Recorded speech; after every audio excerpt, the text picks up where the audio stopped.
underline. Omong dikit tapi nyelekit. Bersama Om Bob. Temukan di channel YouTube Om Bob Indonesia.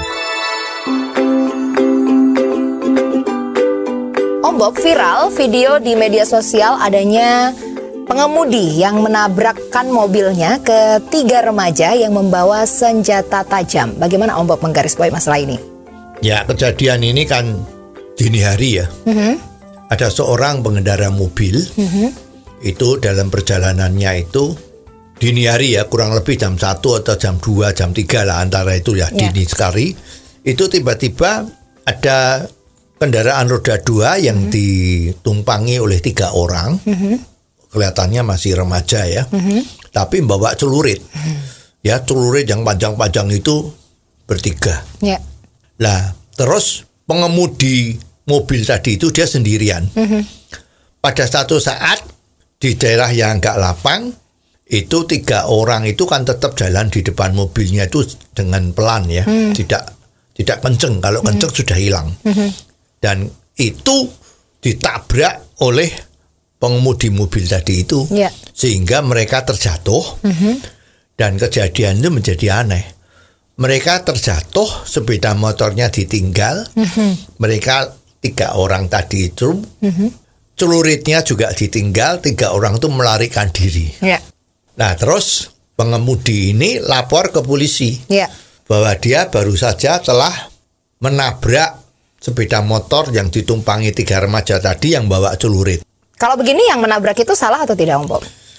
Ya, kalau dipikir salah atau tidak ini agak sulit nih ya. Kalau secara hukum yang tertulis ya, KUHP atau macam itu, ya kalau orang nggak ada masalah kok ditabrak, itu kan salah itu. Ya, tetapi sekarang kita harus melihat, jadi makanya petugas polisi aparat di lapangan itu yang mempunyai wewenang yang namanya diskresi. Jadi dia yang menentukan apakah ini salah atau tidak. Ya, sekarang kita pikir orang malam-malam membuntuti kemudian berjalan di depannya 3 orang berboncengan, bawa celurit. Celurit itu senjata tajam ya.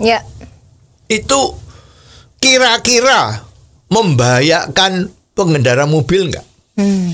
Kan harus dipikir itu. Ya kan banyak kejadian malam-malam, dini hari, banyak terjadi penodongan, perampasan macam-macam terhadap mobil.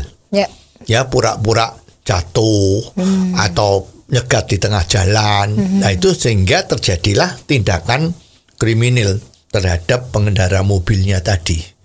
Nah, sekarang ini 3 orang naik motor. Ternyata motor ini setelah diselidiki ternyata pemiliknya itu sudah dijual. Yang tertera dalam STNK itu ternyata itu sudah dijual. Dijual kepada siapa nggak tahu. Dan itu memang bisa terjadi karena di Indonesia kalau jual beli itu kan sering nggak balik nama. Nah, 3 orang naik sepeda motor dini hari, jalan begitu sepi bawa celurit. Nah, ini menjadi tanda tanya, kenapa kok mereka bawa celurit?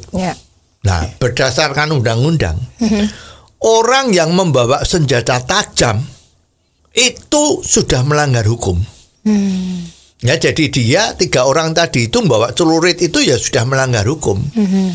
Nah, mestinya pengendara mobil itu mikir, ini kalau tidak saya atasi dulu, saya malah akan kena. Maka dia memberanikan diri nabrak. Dan betul, 3 orang itu lari. Ya, jadi sebetulnya kalau udah melihat situasi yang seperti ini, ya ini tidak salah. Ya, justru harusnya terima kasih. Ya, kita jadi ingat kapan itu pernah terjadi juga di Mertoyudan Magelang ya. Itu ada kejadian yang sama. Dan orang yang nabrak itu mendapat penghargaan dari kantor polisi setempat.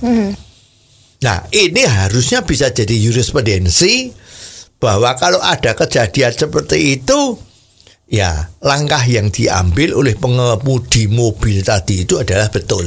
Ya, jadi pembetulan, pembenaran. Jadi silahkan aja seperti itu. Karena memang bawa celurit itu sudah nggak benar. Kan pasti penjahat itu. Bagaimana kalau dengan kecelakaan yang mengakibatkan orang tersebut meninggal, Om Bob? Ya, ini kan sering terjadi itu ya, kecelakaan lalu lintas, sepeda motor nabrak orang.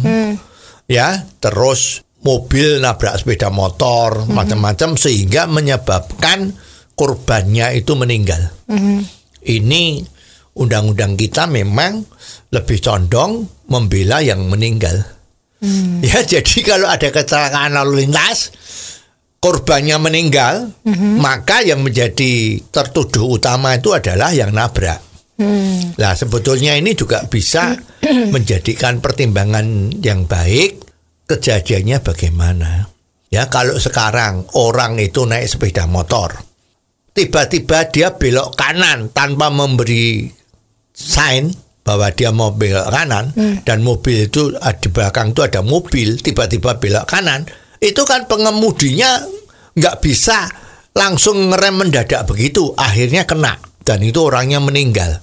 Nah, kalau memang kejadiannya seperti ini, pengemudi mobil harusnya bebas. Karena dia memang tidak bisa menghindar. Artinya tidak sengaja.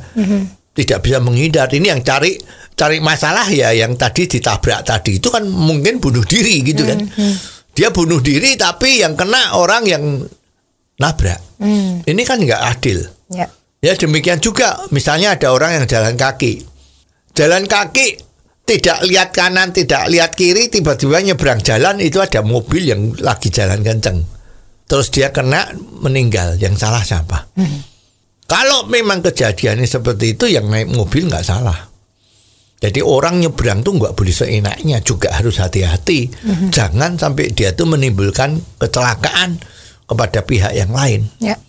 Ya, jadi hendaknya masalah seperti ini betul-betul aparat kita yang ada di lapangan itu bisa mendudukkan masalahnya secara proporsional yang betul. Kalau ini terjadi, ya orang juga nggak akan was-was terus ya. Wah, jangan-jangan saya dikriminalisasi, itu bisa repot. Ya, jadi hendaknya kejadian-kejadian seperti ini ya perlu disebarluaskan agar para pengendara, pengampu jalan lalu lintas itu juga menjadi sadar antara hak dan kewajibannya. Oh, jadi begitu ya Om Bob. Jelas deh sekarang. Terima kasih Om Bob untuk waktunya. Sampai ketemu lagi di waktu yang akan datang. Saran dan masukan WhatsApp ke 0878 5590 7788. Underline. Omong dikit tapi nyelekit. Bersama Om Bob. Jika Anda suka dengan channel ini, jangan lupa subscribe, like, dan komen.